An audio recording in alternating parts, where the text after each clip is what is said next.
A common question I'm getting with Betaflight 2012 is, what about the debug modes for black box recording? Well, I'm happy to say in Betaflight 2512, you don't need to set a debug mode for raw gyro recording anymore. It's recorded automatically all the time. Same with RPM data. It is really great. So you can see here that if you hit the drop down for the debug mode, that gyro underscore scaled, which is what we used to set to record raw gyro data, the raw vibrations, your quadcopter, isn't even there anymore, and that's confusing people.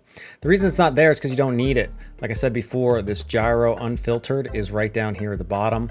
It's always on by default. You can, of course, uncheck it here as well. So what that enables us to do is actually get the raw gyro data, but in addition to that, get some debug mode data as well to really peel the onion on our filters and see where we're getting our best bang for our buck on our filters and what other filters we may be able to ditch. It really gets into like advanced filter tuning, and you can really thread that needle. So one of the things you can do is, now that we have the raw gyro data, you can also set this to FFT freak for frequency. And if you capture the FFT frequency, and look at your black box log, and if you open up your debug modes here, you can see here on this side over here, I have all the debug modes, and this would be the UAV tech trace templates, and you'd hit 6 on the keyboard, and that will give you this, and then you can just hit this debug mode to expand that.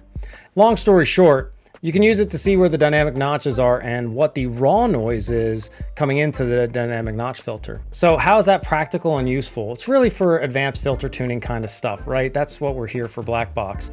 And you need to know that the filter sequence that Betaflight uses is here. You have the raw gyro sample data coming in, then it's downsampled losing the low pass filter 2, then it goes through the RPM notch filters if they're enabled, then any static notch filters, again, if they're enabled, then it goes through any of the gyro low pass 1 filter if it's enabled, and that moves up and down depending on the range you have it, and then it's the dynamic notch.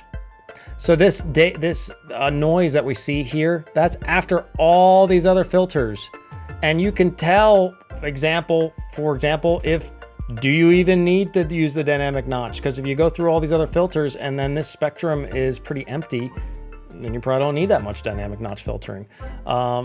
On the contrary, could be the other direction. You can only see like one spike here, then you don't need 3 dynamic notches. Maybe you just need 1. Maybe you only have 1 dynamic notch turned on and you really could use 2 or 3 or 4. So yeah, you can get into some advanced filter tuning. And more so, if you set this to gyro sample, that will actually give you each stage of the filter chain so you can see how effective each set of filter types are. The RPM filter, the low pass filter, static notches, dynamic notch, so on and so forth. So for that debug mode, you would see these traces for debug traces here in the black box. I don't have one example of that, but you can see it's gonna have the raw gyro post scaling. It's going to have the down sampled, so that's going to be the low pass 2, after the RPM filter, after the static notches, after the low pass filters, and then after the dynamic notch. And then you can look at those different, you'll see like the noise being chopped out of the signal for those different filter types, and you can see how effective each is, and then make some decisions to optimize your filters. Maybe you don't need dynamic notch filters at all. Maybe the low pass filters really aren't doing much. So maybe you get them out of there. Just turn the low pass filter 2 or low pass filter 1 off altogether. Then you just have low pass filter 2 doing the downsampling here. Maybe the RPM filter is not getting as much of the noise as you think it is. Things like that. So you can really make some advanced filter decisions and kind of see the daisy chain of how that's working. And with that all, you're still not missing out on having your raw gyro data sampled and have that all the time, since that is now a default and turned on by default in Betaflight. Just a reminder that if you are capturing noise information, raw gyro data, or anything of that, you do want to probably get 2 kilohertz. 1 kilohertz is a little too low, so I would make sure your sampling frequency is 2 kilohertz. And the other thing is, if you have data flash, some things you might want to look down here at turning off. So to save flash space so you can get more recordings, 2-3 flights out of a recording. Step 1 is like servo data. We typically don't need that. GPS, now debug mode, you need to leave that on. Accelerometer data, attitude data, RSSI data, altitude data, magnetometer data, battery data. I would recommend keeping PIDs, RC commands and set point, these two kind of go hand in hand. Obviously gyro for tuning, debug mode if you want this extra debug mode or not.